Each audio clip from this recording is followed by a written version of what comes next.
Alright guys, in honor of Pride Month, it's about time that we talked about animesexuals. Now, being the founder of the animesexual movement myself, I figure that I can act as a spokesperson for all of us and help the rest of the world understand why we've forsaken real women in favor of anime girls. One of the common misconceptions here is that the reason why all of these animesexuals are turning away from real women is due to the fact that they're all incels who could never get a girlfriend in real life. Now, this is obviously not true, okay? Anybody who's met any number of animesexuals knows that they are absolute chads who slay punte on a daily basis. So next time that you go to open your mouth, you might want to check on your mom instead, because they will probably be doing her. Or at least they would be, if it wasn't for the fact that real women are significantly inferior to anime ones. Since anime is fiction, it has an author, an artist, and an art style to follow. All of these things can be hand-picked and chosen, so that way the waifu gets written in such a way that she is the most appealing,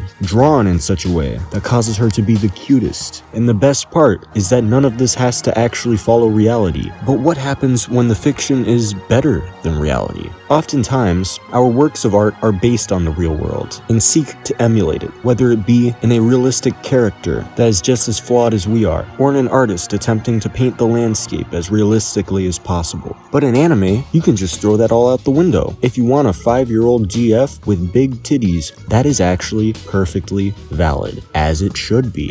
You know, really one of my favorite parts about anime girls is how you don't have to follow age of consent laws. And really, this is the beauty of being an animesexual, is understanding the freedom and liberation to love who you want, without society coming in there and telling you that you can't get married to someone of the same sex, or how they constantly lock up all of the yanderes. Really, sexual freedom is the goal, which is part of the reason why being animesexual is one of the most important parts of the LGBT acronym. Indeed, the real world simply doesn't have the same freedom that being an animesexual does. One of the best parts about anime girls is that they don't say no to your sexual advances. Indeed, the fact that they aren't sentient makes them physically incapable of doing so. So you're free to love your waifu on your time. Not to mention how much less stress there is, due to you not even needing to waste the brain power in order to gaslight and emotionally abuse your partner